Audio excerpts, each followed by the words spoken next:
Assalamualaikum warahmatullahi wabarakatuh. Innal hamdalillah nahmaduhu wa nasta'inuhu wa nastaghfiruh wa na'udzu billahi min syururi anfusina wa min sayyiati a'malina may yahdihillahu fala mudhillalah wa may yudhlil fala hadiyalah. Asyhadu an la ilaha illallah wahdahu la syarikalah wa asyhadu anna Muhammadan abduhu wa rasuluh la nabiyya ba'da. Allahumma shalli ala Muhammad wa ala alihi wa sahbihi ajmain. Saudara-saudara, pada pagi hari ini kita selayaknya bersyukur karena kita berada di dalam forum lintas agama yang baru pertama kali kita adakan di Kota Malang ini. Mudah-mudahan melalui forum ini kita bisa menjalin komunikasi yang baik antar agama sehingga tidak ada perbedaan persepsi atau persepsi yang salah tentang masing-masing agama supaya tidak saling menyinggung, ya. Tetapi saudara sekalian, di sini forum komunikasi ini adalah dalam rangka kita sama-sama mengkaji dalam tataran ilmiah. Nah, tataran ilmiah ini diharapkan kita sama-sama bisa memetik mana kebenaran itu, ya. Nah, tentu saja di dalam dialog ini nanti kriteria ilmiah ini yang akan kita gunakan sebagai pegangan. Di mana kriteria ilmiah itu yang pertama adalah logis, ya, jadi bisa diterima oleh akal sehat. Kemudian yang kedua empiris, artinya dapat dibuktikan. Kemudian sistematis, pemikiran runut. Kemudian yang keempat objektif, tidak subjektif. Artinya kita jangan bicara berdasarkan subjektif.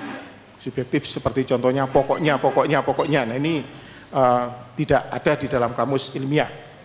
Yang kelima universal, artinya bersifat umum. Nah, kalau kita yang ada di dalam forum ini adalah berada di dalam masyarakat ilmiah, maka kita juga harus punya sikap ilmiah. Nah, sikap ilmiah ini antara lain kritis, kemudian konsekuen, kemudian juga toleran. Nah, karena itu saudara sekalian, nanti apapun kalau kita menemukan pendapat yang berbeda dengan kita, ya kita hargai pendapat itu. Artinya ini bentuk toleran dalam masyarakat ilmiah. Karena itu mohon dijaga sikap emosional subjektif tidak terjadi di sini. Kepada Bapak Moderator, terima kasih banyak untuk mengizinkan kami memulai dahulu. Juga buat teman-teman yang hadir bersama-sama di tempat ini, forum yang terhormat, saya mengucapkan terima kasih untuk kehadiran Bapak Ibu yang saya kasihi dan saya hormati, di mana boleh duduk bersama-sama, berdialog bersama-sama. Secara khusus ingin saya sampaikan bahwa untuk kami dari teman-teman pihak Kristen ini bukan pertama kali Pak kami adakan pertemuan seperti demikian. Kalau boleh saya sampaikan, sejak tahun 1996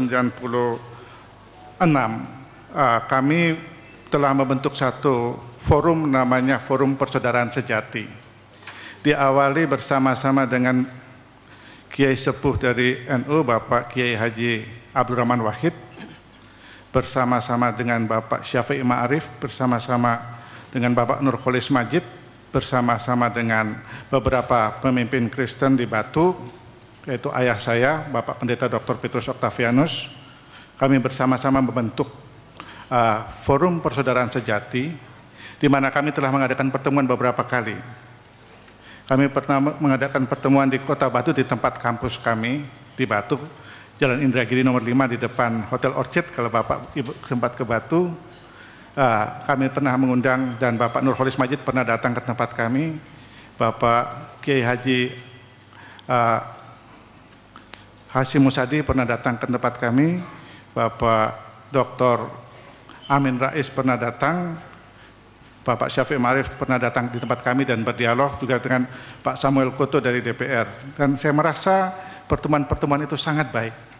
Karena itu pada waktu saya diundang untuk hadir dalam pertemuan Forum Arimatea ini, saya merasa ini satu kehormatan khusus maka satu keterbukaan, satu dialog yang menarik antara kita untuk saling menghargai dan melihat di mana ketidakmengertian kami terhadap yang lain, di mana keraguan-keraguan kami terhadap pemahaman yang lain bisa dimengerti, tidak harus diimani dan tidak harus dipercayai, tetapi cukup dilihat, oh itu ciri khas dari mereka, oh itu ciri khas dari kami, sehingga kami bisa melihat dan menghargai. Dan itulah telah kami lakukan lebih dari 10 kali dalam pertemuan-pertemuan kami. Tadi saya bilang sama Bapak Moderator, satu saat mungkin saya mau undang buat Batu di tempat saya, bisa kita berdialog seperti ini juga, saya senang, sehingga kita bisa bersama-sama berdialog. Mungkin ini sedikit introduksi atau sedikit perkenalan kita di tempat ini. Sebelum nanti Bapak Dr. Stefri Lumitang akan lebih detail menjelaskan, saya ingin berbicara secara umum, secara mendasar, secara terbuka. Sejauh yang saya mengerti tentang agama, agama itu kita bisa klasifikasikan di dalam 2 kelompok besar. Pertama adalah kelompok yang dikenal dengan kelompok agama wahyu, pengilhaman, agama yang mendapat ilham di mana Allah berbicara kepada nabi-nabinya, melalui nabi-nabinya, nabi itu berbicara kepada umatnya. Itu agama wahyu. Yang kedua itu adalah agama non-wahyu, di mana para pemimpin agamanya itu berusaha belajar menemukan siapa Allah dan menguraikan dan menuliskan. Itu agama yang dikenal dengan agama non-wahyu. Di dalam karakter yang kedua, agama itu bisa dibagi menjadi 3 kelompok secara besar. Dibagi dalam 3 kelompok besar. Yang pertama, agama itu dikenal dengan agama pengajaran. Agama pengajaran itu para nabinya atau pemimpin agamanya itu menemukan pengajaran-pengajaran, memberikan nilai-nilai pengajaran yang sangat luhur, sangat tinggi, sangat mulia. Nah, pengajaran agama, kebanyakan agama non-wahyu ini adalah agama-agama pengajaran. Nah, nilai-nilai pengajaran ini sangat baik, sangat sempurna, dan yang menarik di dalam agama-agama pengajarannya baik, luar biasa, tetapi manusia, dalam keterbatasan manusia mudah-mudahan dapat melaksanakan seluruh ajaran agamanya secara sempurna. Dan itu kerinduan, merupakan motivasi dasar, merupakan kekuatan dasar daripada mereka untuk melaksanakan itu. Maka lahirlah kekuatan agama itu. Yang kedua adalah agama-agama yang bersifat kekuatan hukum di dalamnya. Nah, agama-agama hukum juga hukumnya sangat sempurna. Sempurna. Membuat manusia menjadi baik. Amat sangat baik. Agama hukum. Dan para nabi atau para pengajarnya mengajarkan kepada umatnya supaya mereka taat dan melaksanakan secara hati-hati, secara sempurna, dan menghargai hukum itu secara baik. Memang hukum ini sempurna dan manusia berusaha dalam keterbatasan manusia. Maka manusia mengatakan, mudah-mudahan aku dapat melaksanakan agamaku secara hukum agamaku secara sempurna. Sebagian agama Kristen juga memahami demikian. Sejauh yang saya tahu, saya minta maaf karena saya tidak ahli dalam Islamologi, tapi sejauh yang saya tahu agama Islam juga kuat dalam hukum. Agama Hindu, agama Buddha kuat dalam pengajaran. Agama Kristen juga kuat dalam hukum. Tetapi agama ketiga yang merupakan apa yang kami percayai ialah yang kami sebut dengan agama anugerah. Anugerah artinya bagaimana Allah memberikan anugerahnya secara khusus kepada para pengikutnya, sehingga mereka melakukan semua dalam ketergantungan anugerah Allah, bukan ketergantungan kepada kekuatan manusia. Itu kekuatan dia memberikan dirinya bergantung kepada Allah sehingga Allah memampukan. Itu pemahaman yang ada di dalam kekristenan. Nah, karakter yang ketiga yang kita lihat di dalam agama pengajaran itu bersifat defensif, diam di tempat, dia membangun kekuatan ke dalam. Sedangkan agama wahyu itu mempunyai sifat misioner. Maka karena mempunyai sifat misioner, maka dia membangun ke depan, ingin mencapai ke depan. Dan secara menarik, saya bukan katakan kebetulan, secara menarik, agama Kristen dianggap agama wahyu, agama Islam atau orang Muslim, agamanya juga agama yang wahyu, di mana kedua-duanya ini mempunyai sifat yang sama, merupakan agama yang misioner, yang mempunyai kekuatan bersama-sama untuk mengembangkan diri. Nah, di dalam proses pengembangan diri ini, kedua agama ini proses pengembangan diri, kemungkinan akan bertemu di satu tempat. Dan pertemuan ini bisa melahirkan dua hal. Saya senang tadi Pak Moderator menyampaikan kita perlu menghargai. Karena pertemuan ini melahirkan dua hal menarik.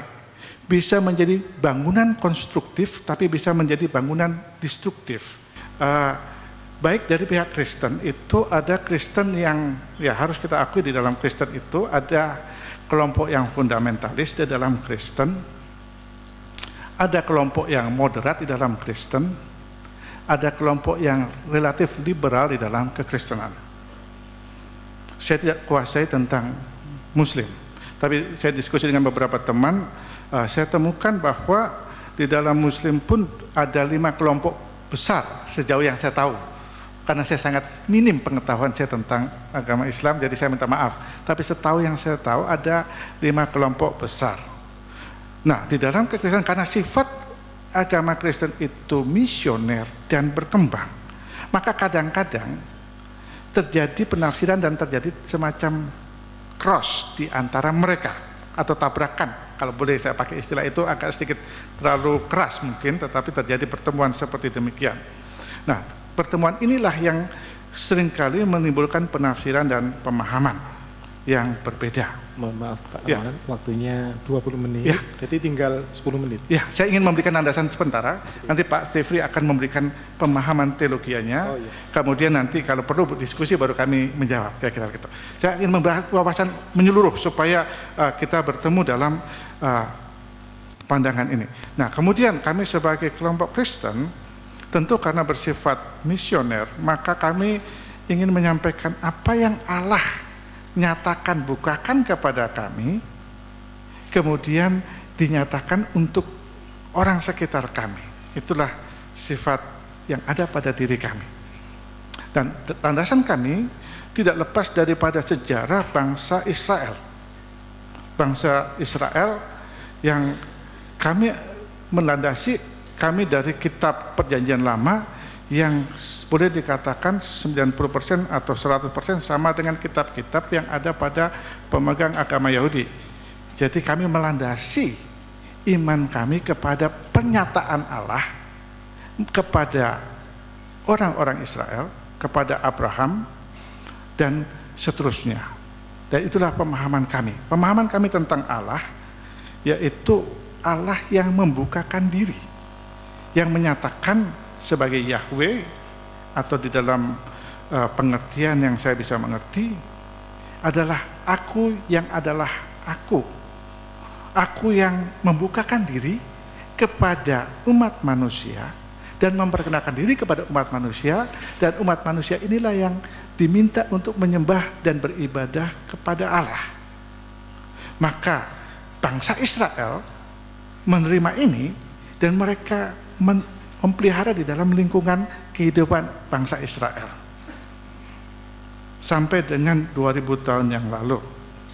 Allah yang disembah oleh bangsa Israel, Yahweh ini, kemudian menyatakan diri kembali ke dalam diri yang kami sebut adalah Yesus Kristus yang diurapi. Dialah yang kami terima sebagai Tuhan, sebagai Allah, sebagai anak Allah.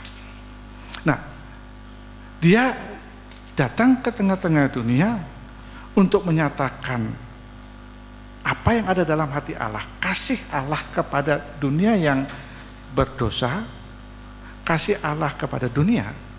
Maka dia memberikan hidupnya bagi dunia untuk menebus dosa manusia. Itu pemahaman teologi kami.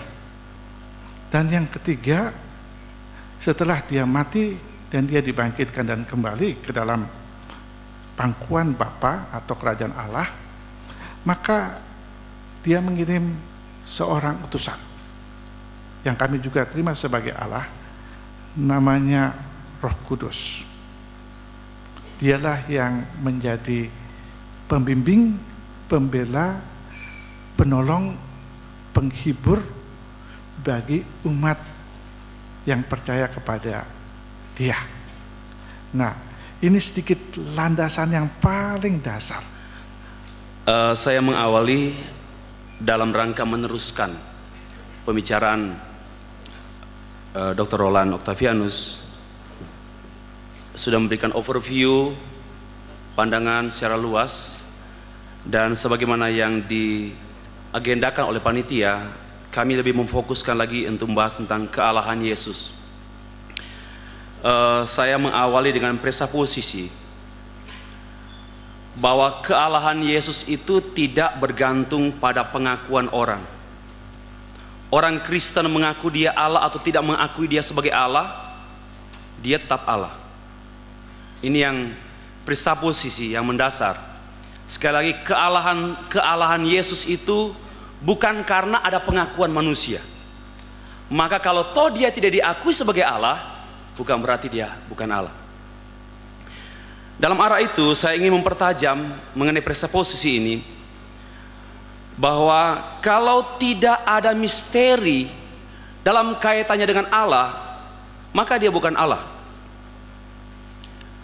Kalau ada keyakinan kita kepada oknum atau kepada yang namanya Allah, namun dalam keyakinan itu kita tidak menjumpai misteri, dia bukan Allah. Kenapa? Dia sesama kita yang dapat dimasteri, yang dapat dikuasai. Ya. Kalau sesuatu yang kita tidak bisa kita kuasai, dia menjadi Allah. Dan dia adalah Allah. Saya baru sempat mengajar program S2, saya sampaikan begini: kita bersyukur oleh karena Allah menciptakan manusia menjadi Allah, yaitu menjadi Allah bagi ciptaan yang lain, bagi tumbuh-tumbuhan, bagi pohon, bagi hewan. Kita menjadi Allah bagi mereka. Maka itu jangan memberhalakan pohon dan hewan. Konsepnya itu. Masih dalam arah presuposisi, kami mempunyai keyakinan bahwa Allah pada satu sisi adalah misteri, namun pada sisi lain adalah Allah yang menyatakan diri.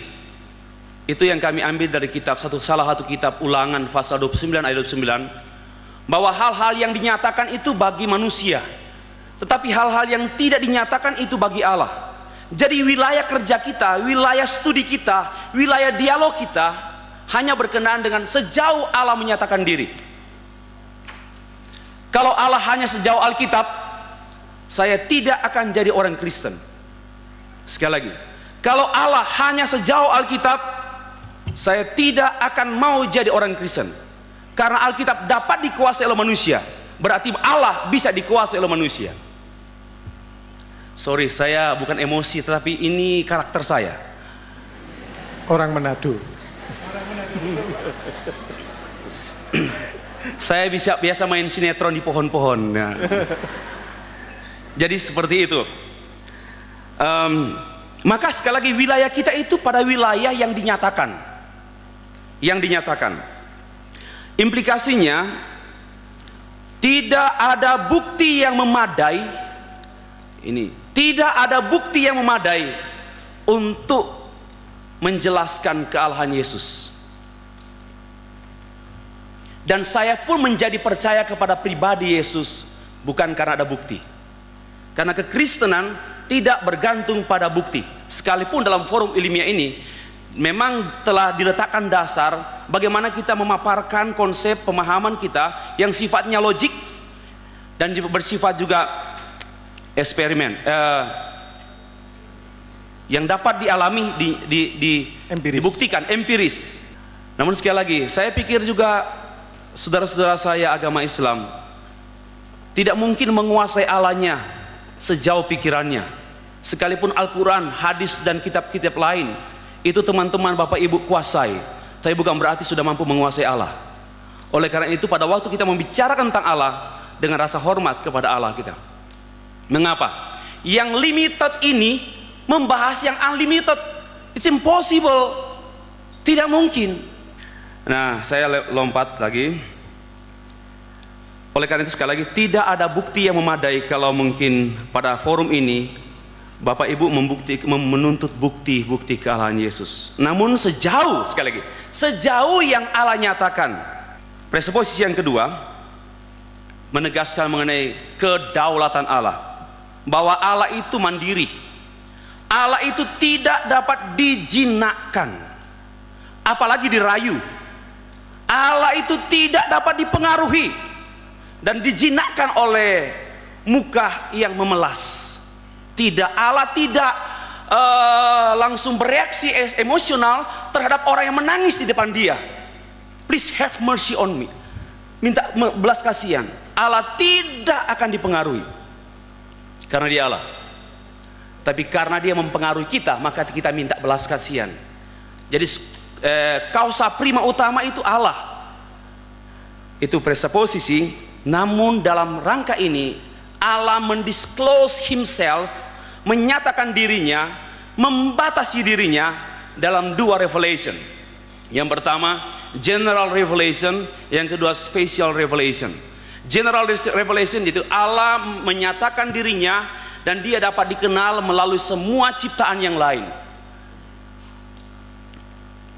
Yang kedua, Allah menyatakan dirinya dalam special revelation hanya dalam satu pribadi yang kami yakini dan kami tahu dari Alkitab, yaitu pribadi Yesus Kristus.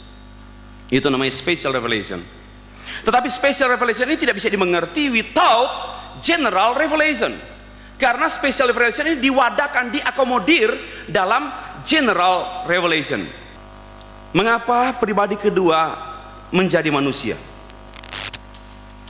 Kok Allah jadi manusia? Bagi saya hal yang saya sulit pikirkan, manusia jadi Allah. Itu yang saya tidak bisa terima dengan akal. Tetapi yang logis, Allah yang jadi manusia, itu logis. Allah jadi manusia itu mengungkapkan kealahannya. Dan tidak ada manusia yang jadi Allah kecuali dukun. Hukum atonement. Mengapa harus mati di salib?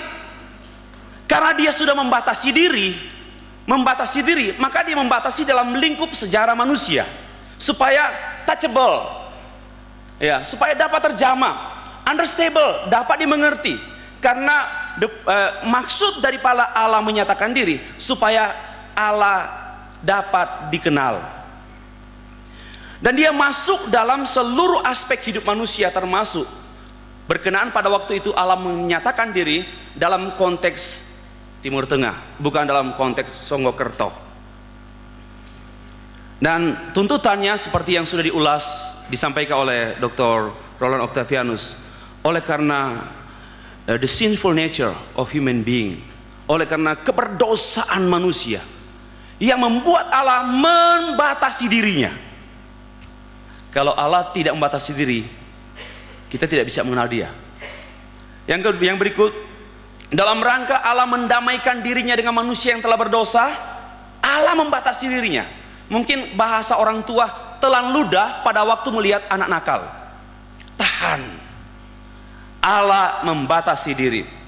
Dalam rangka ini, pada semua harus dilihat bahwa Allah lah yang memprakarsai, Allah lah yang berinisiatif. Kemudian berikan buktilah sedikit saja tentang bukti-bukti kealahan Yesus.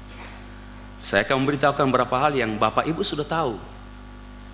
Kembali kepada presupposisi saya, hanya sejauh yang Allah nyatakan.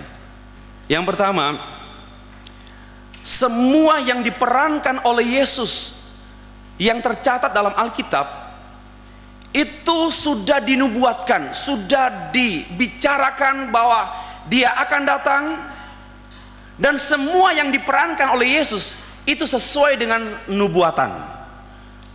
Itu semua sesuai. Maka ini bicara soal keunikan. Kemudian yang kedua, virgin birth. Dia lahir dari seorang perawan, Maria. Karena memang Allah membatasi dirinya. Ini bagaimana mungkin Allah yang adalah akbar, yang besar, yang agung itu kok bisa menggunakan kandungan seorang namanya Maria? Bagaimana mungkin? Tapi saya lebih mudah berpikir. Sekali lagi, yang sulit saya memikirkan bagaimana kandungan Maria menjadi Allah. Bagaimana kandungan perempuan biasa menjadi Allah, itu sulit dan itu tidak masuk akal kecuali di akal-akal. Namun yang dapat diterima yaitu Allah bisa jadi apa saja, namun Allah tidak jadi-jadian. Karena Dia Allah.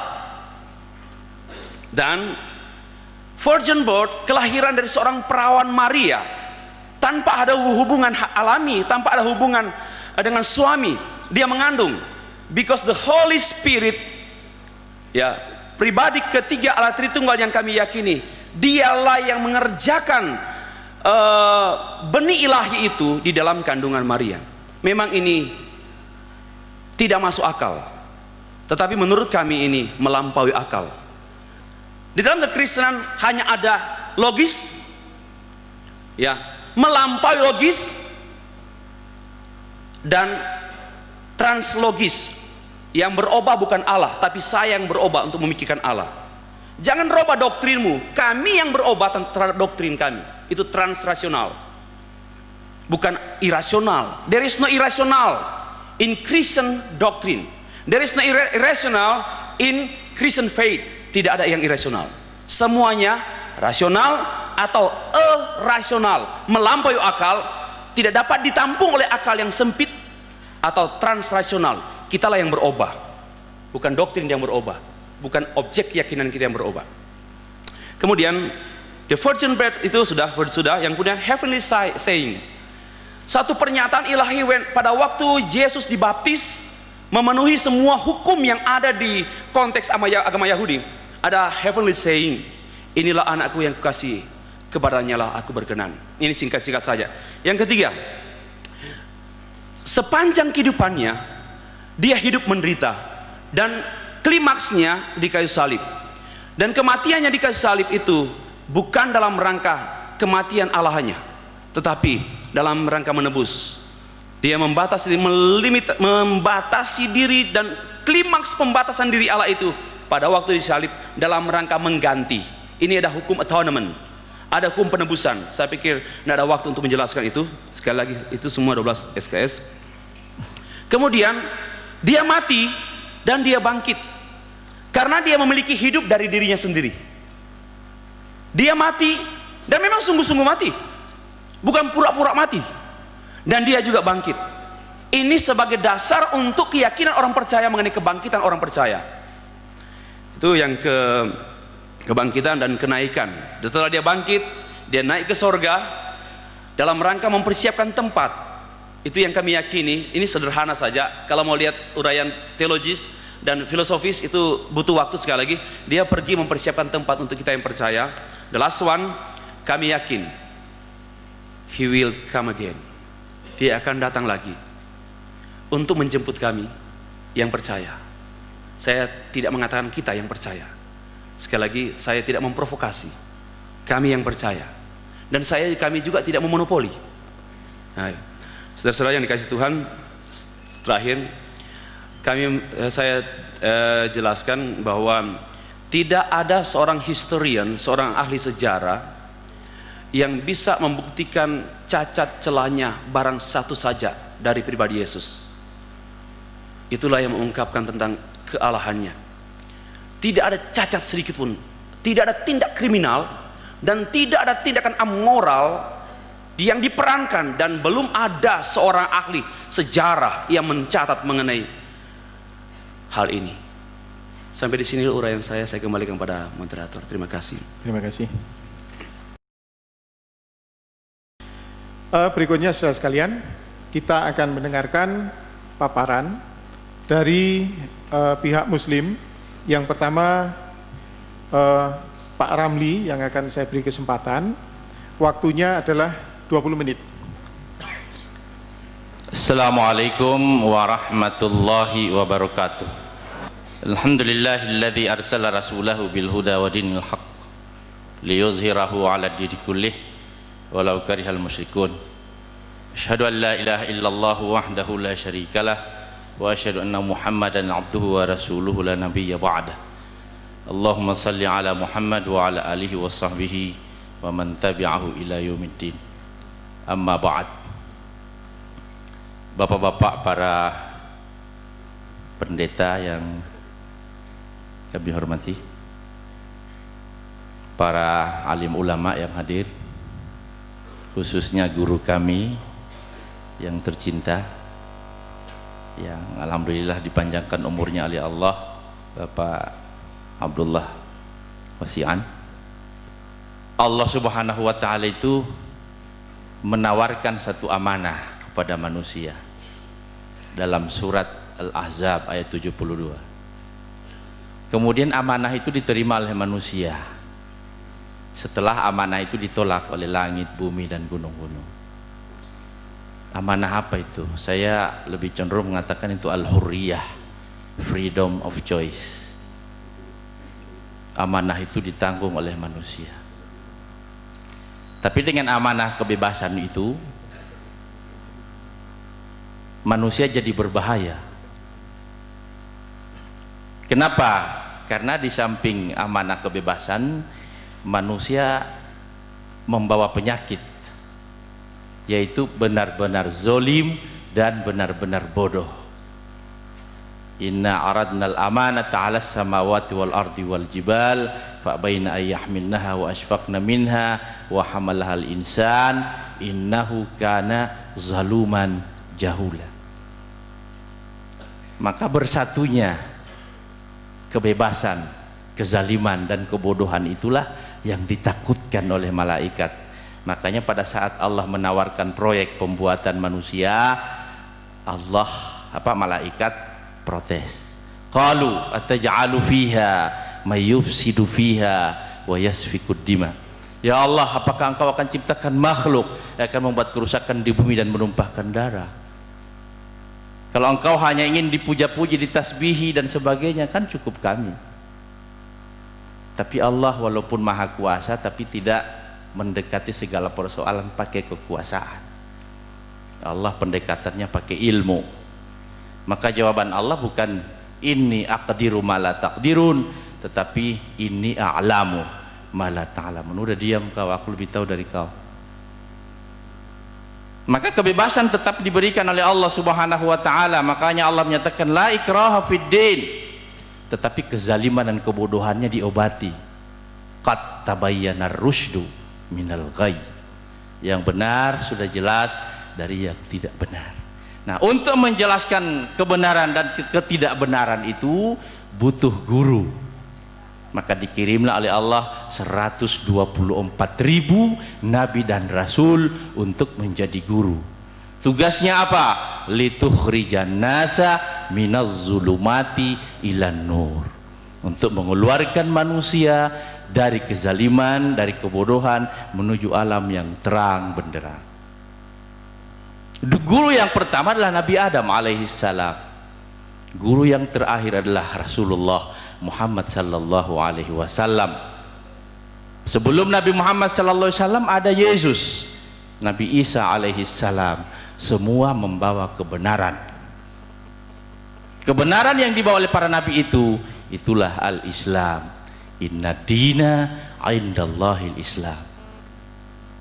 Jadi Yesus Muslim, dia membawa agama Islam. Dan saya sedang menulis buku, mudah-mudahan sebelum bulan puasa sudah terbit, Yesus Nabi Isa itu Muslim. Mengapa Anda berbeda? Muslim dia. Dia bawa kebenaran. Tetapi kebenaran yang dibawakan oleh Yesus itu belum sempurna, Pak Pendeta. Belum. Coba kita baca di dalam kitab Yohanes pasal 16. Namun benar yang kukatakan ini kepadamu, pasal 16 ayat 7 dan seterusnya, adalah lebih berguna bagi kamu jika aku pergi. Sebab jikalau aku tidak pergi, penghibur itu tidak akan datang kepadamu. Tetapi jika aku pergi, aku akan mengutus dia kepadamu. Dan kalau ia datang, ia akan mengisapkan dunia akan dosa, kebenaran, dan penghakiman. Akan dosa, karena mereka tetap tidak percaya kepadaku. Akan kebenaran, karena aku pergi kepada Bapa, dan kamu tidak melihat aku lagi. Akan penghakiman, karena penguasa dunia ini telah dihukum. Masih banyak yang harus kukatakan kepadamu, tetapi sekarang kamu belum dapat menanggungnya. Tetapi apabila ia datang, yaitu roh kebenaran, ia akan memimpin kamu ke dalam seluruh kebenaran. Sebab ia tidak akan berkata-kata dari dirinya sendiri, tetapi segala sesuatu yang didengarnya, itulah yang dikatakannya, dan ia akan memberitakan kepadamu hal-hal yang akan datang. Jadi segitu hebatnya Yesus, belum seluruh kebenaran yang diajarkan, Pak. Masih 1/3 atau 2/3 kebenaran lah barangkali. Nah tadi Bapak mengatakan itu kebenaran dari Tuhan, benar, tapi baru 2/3 kebenaran. Kita masih nunggu, ya, waktu itu masih nunggu siapa yang membawa 1/3-nya lagi. Nah itulah Rasulullah Muhammad sallallahu alaihi wasallam, al-yauma akmaltu lakum dinakum wa atmamtu alaikum ni'mati wa raditu lakumul islam dinan. Kebenaran apa yang dibawa oleh Nabi Isa alaihi salam? Ternyata kebenaran Islam. Barangkali Pak Pendeta sudah pernah baca syahadatnya Yesus. Yesus bersyahadat, Pak.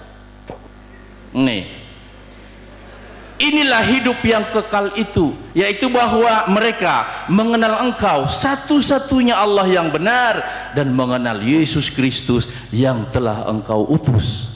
Ini kan jelas benar pembagian tugasnya loh, Pak. Asyhadu an la ilaha illallah wa anna Isa Rasulullah. Itu artinya, Pak. Itu syahadat. Malah ada sholat. Ini saya lengkap saya di sini, tapi waktunya terlalu lama kalau saya uraikan. Ada sholat, ada puasa. Apa kata Yesus tentang puasa?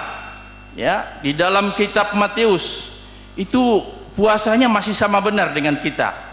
Di dalam Islam nilainya sama.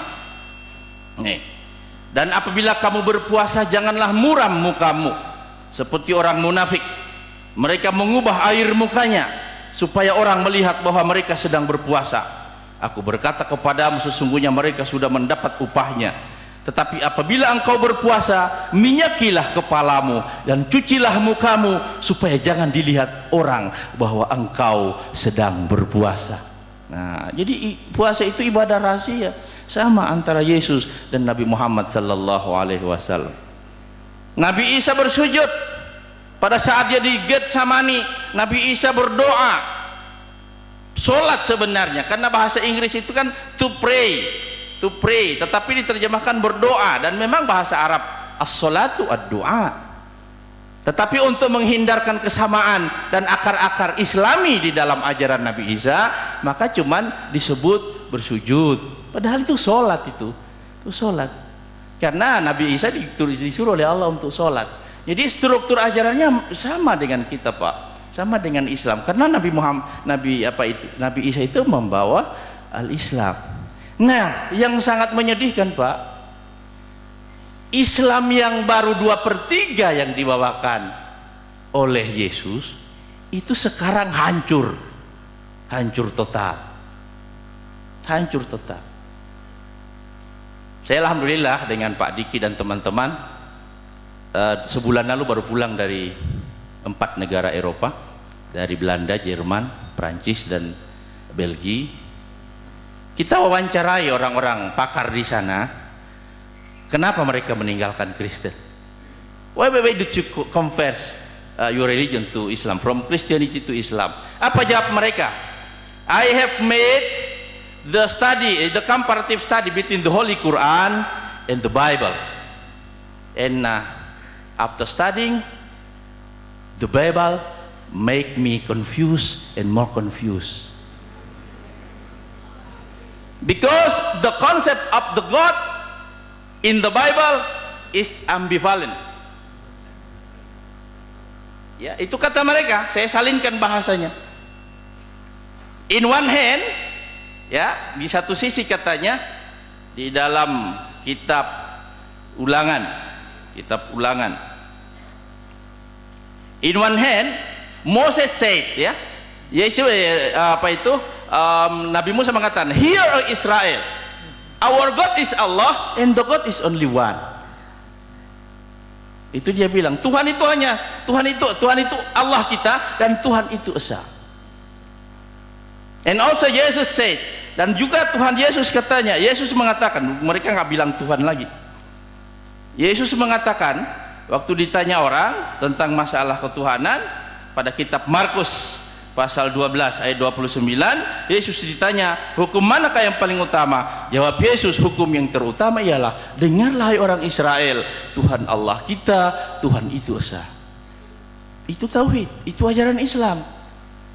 Tetapi kenapa kok nyelonong ke sini ajaran yang bukan ajaran Islam, dan ini ajaran yang merusak, yaitu kitab Matius pasal 28 ayat 19. Kitab Matius pasal 28 ayat 19. Apa ayatnya? Dengarlah apa itu? Yesus mendekati mereka dan berkata, kepadaku telah diberikan segala kuasa di surga dan di bumi. Karena itu pergilah, jadikanlah semua bangsa muridku dan baptislah mereka dalam nama Bapa dan Anak dan Roh Kudus. Jadi Tuhan yang Maha Esa sudah jadi tiga. Dan ini setelah kami teliti, ini ayat tambahan belakangan, ini ayat palsu. Tambah lagi di dalam kitab Markus ayat yang paling terakhir, ini juga terbukti palsu, dan sampai sekarang bisa dibuktikan kepalsuannya. Kalau perlu Pak Pendeta, kami minta membuktikan ayatnya itu benar apa tidak.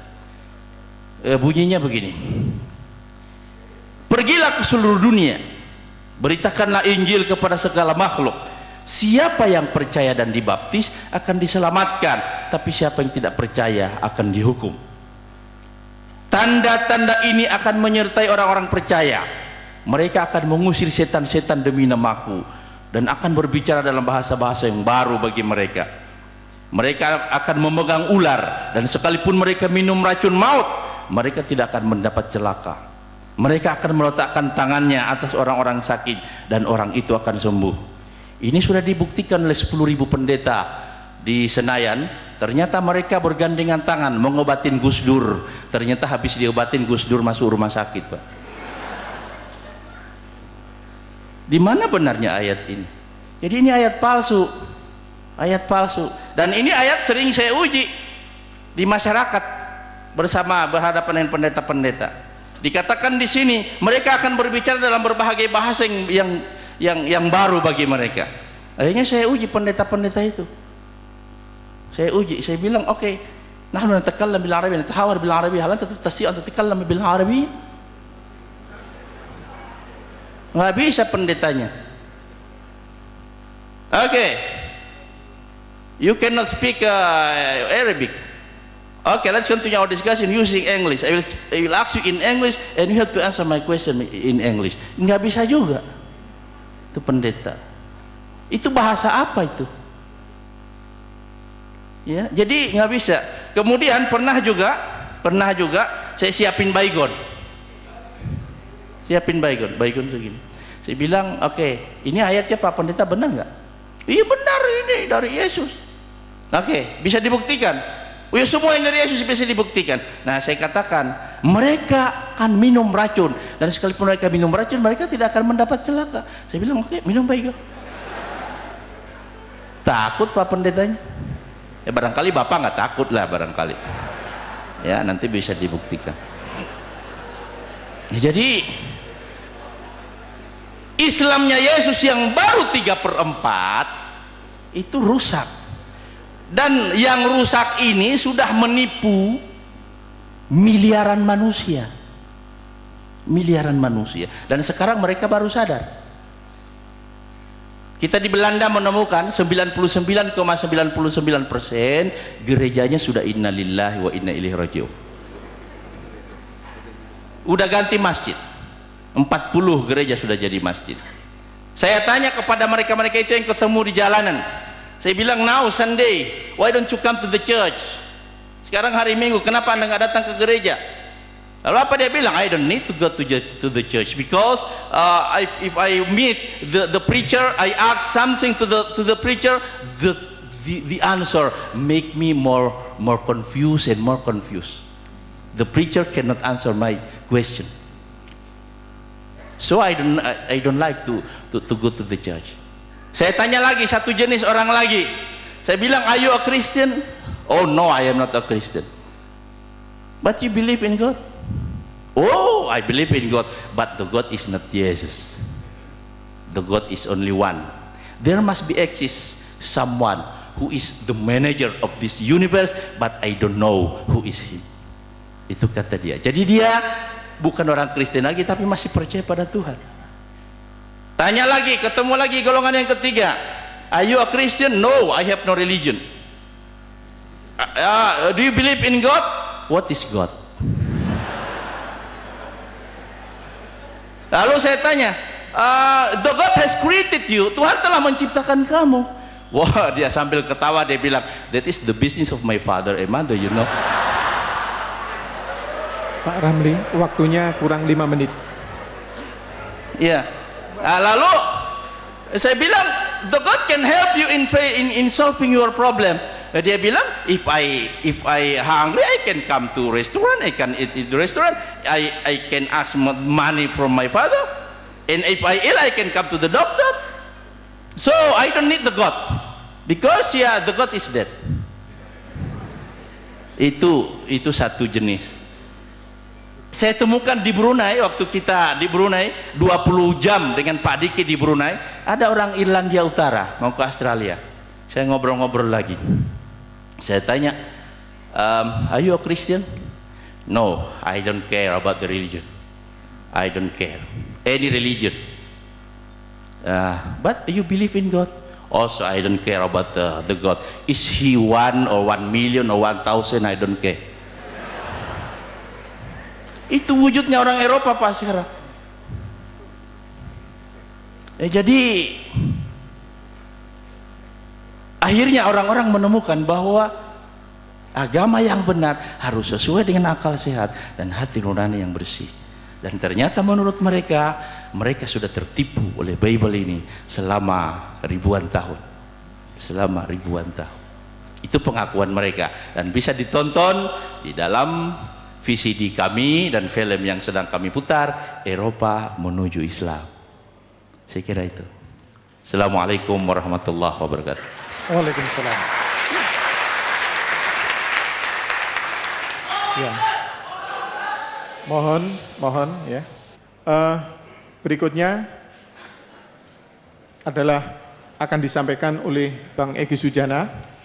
Tadi dari Pak Ramli masih ada sisa waktu 3 menit, jadi total waktu yang saya sediakan 23 menit. Saya persilakan. Terima kasih. Bismillahirrahmanirrahim. Assalamualaikum warahmatullahi wabarakatuh.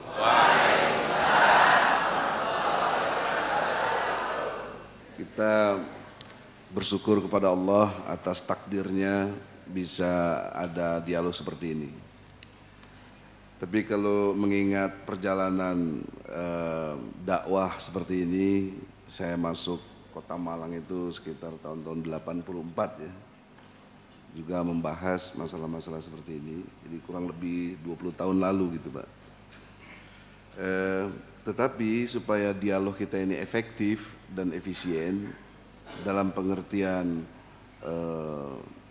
metodologi dialog ini mesti ada standarnya gitu. Sehingga kita punya parameter apa yang dimaksud dengan kebenaran, apa yang dimaksud dengan kita sekarang lagi berpikir apa tidak gitu. Apa yang dimaksud nanti sebuah kesombongan. Sehingga dengan logika-logika seperti itu kita mesti membangun satu metodologi dialog kita ini yang pas dengan pendekatan ilmiah begitu. Sehingga tidak kita bilang you salah tapi tidak punya parameter salahnya itu apa. Kita benar, parameter kita benar itu apa. Jadi saya kira kita objektif, sistematis dan toleran. Artinya toleran itu kalau pada tingkat dialog yang objektif dan sistematis bisa dikategorikan kita ini ilmiah, Anda benar, saya ikut Anda, itu toleran namanya. Karena Anda benar. Tapi kalau logika terbaliknya, apa yang saya gambarkan dengan objektif, sistematis, kita pada posisi kategori benar, Anda harus toleran, Anda ikut kita. Setuju, Pak. Setuju? Bertaruh kita ya? Betul. Jadi dialog kita nggak sia-sia. Jadi nggak debat kusir nanti kan? Jadi kita punya kategori-kategori yang jelas dan tidak saling memfitnah atau menghujat keyakinan-keyakinan seorang. Sebab kalau sudah Anda yakin, jatuhnya Islam sangat toleran. Lakum dinukum, ya, itu luar biasa ajaran Islam itu. Ya. Oleh karena itu, tapi sebelum proses itu, sebelum sampai proses agamamu, agamamu, agamaku, karena kita ini formatnya dialog, maka harus ada kesepakatan dialog. Kalau kategorinya kita benar, Anda toleran ikut, gitu. Kalau Anda nggak bisa ambil sikap itu, nggak gentleman namanya, ya. Dan Anda tidak terkategori ilmiah. Anda meyakini agama itu ikut-ikutan karena orang tua, karena budaya, tapi tidak karena berpikir. Ya. Padahal kekuatan manusia karena dia berpikir. Nah, satu contoh aja Pak Roland atau Pak Stefri, supaya kita sama, karena dalam konteks objektif, sistematis dan toleran itu tadi, problem yang mendasar dalam kategori pembicaraan ilmiah itu ada dua hal yang mendasar. Satu, istilah-istilah itu paling jadi masalah kalau dalam kategori ilmiah, apalagi dunia sosial. Kalau dunia eksaknya rumus-rumus begitu kurang lebih. Yang keduanya metodologi, mau pakai metodologi apa? Pendekatan induktif, bagaimana pakai pendekatan statistiknya, kualitatif atau kualitatif gitu kan. Cuma itu aja sebenarnya, sederhana ilmiah. Ilmiah itu jangan dibayangkan yang ruwet, ini keliru kita. Kalau ruwet terus seolah-olah ilmiah, itu malah nggak ilmiah. Ilmiah itu mampu menyederhanakan yang ruwet, yang susah, menjadi jelas, menjadi objektif, sistematis, dan toleran. Kalau itu kebenaran kita harus ikut begitu. Nah itulah makanya Allah sering katakan, afala taqilun, afala tazakkarun, kalau bahasanya gitu. Apa bahasa Jakarta, apa lo nggak mikir, lo mikir nggak gitu loh ya. Ya, kok observasi nggak gitu, kurang lebih begitu sederhananya. Nah kalau kau nggak mikir ya udah seperti sumum bukmun umyum fahum layar jiun itu sama aja nanti. Kamu kasih tahu ilmiah nggak ilmiah dia nggak mau tahu karena begitu apa namanya binatang ternak gitu susah dikasih taunya ya. Tapi binatang ternak pun kalau digiring masuk kandang masih mau gitu loh. Ya, itu yang mesti tajam gitu. Memang bahasa Quran begitu ya. Supaya jelas dan objektif. Kalau masa Rasulullah mungkin waktu itu pernah ditantang ya dengan seorang yang preman lah pada waktu itu. Ya Rasulullah, kalau sudah pedang di lehermu ini siapa yang nolongmu? Allah. Nah, terjatuh pedangnya itu. Nah kalau dalam konteks dialog, metodologi, pedangnya itu metodologi gitu loh. Kalau secara metodologi ilmiah syarat-syarat dialog kita ini pas, objektif bisa kita terima. Kita ini orang-orang kampus banyaknya karena ini ngadainnya di kampus. Maka Anda harus tinggalkan pedangnya, itu harus jatuh Anda. Anda kembalilah ke jalan yang benar, yaitu Islam, gitu. Nah, jadi saya tantang dulu nih, ngapain dialog capek-capek kalau Anda nggak berani? Saya pindah agama, ikutin Anda kalau Anda benar. Tapi kalau saya yang benar, Anda ikut saya. Oke? Boleh saya respons atau? Boleh, boleh. Nggak apa-apa, nggak usah terlalu tergantung waktu. Kita bicara kebenaran. Baik, terima kasih. Saya sangat bangga melihat Bapak Dr. Egy Sujana ini, luar biasa. Hatinya terbuka, cara berpikirnya terbuka, wawasannya sangat luas. Saya bukan memuji karena beliau di sini, tidak. Saya katakan apa adanya. Yang menarik di dalam dialog, saya tidak punya buku banyak Pak, saya cuma sekitar 300 bukuan berbicara soal dialog Islam Kristen di berbagai-bagai dunia, dan saya kunjungi tidak terlalu banyak, saya baru kunjungi mungkin sekitar 60 negara, tidak terlalu banyak. Iya, tapi dealnya kalau kita dealnya benar, begini, gimana ya? Dealnya begini.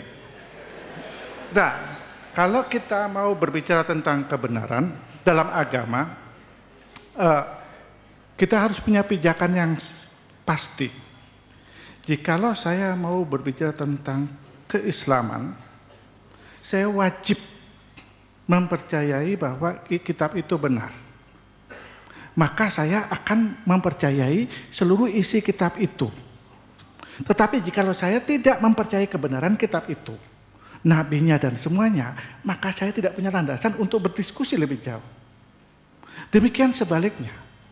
Jikalau kita mau berbicara tentang kekristenan, maka mau tidak mau kita harus terima ini 100% benar mutlak, tidak boleh diubah. Kalau diubah, maka sama dengan saya tidak mempercayai kitab Bapak, dan apapun dibicarakan tidak bisa.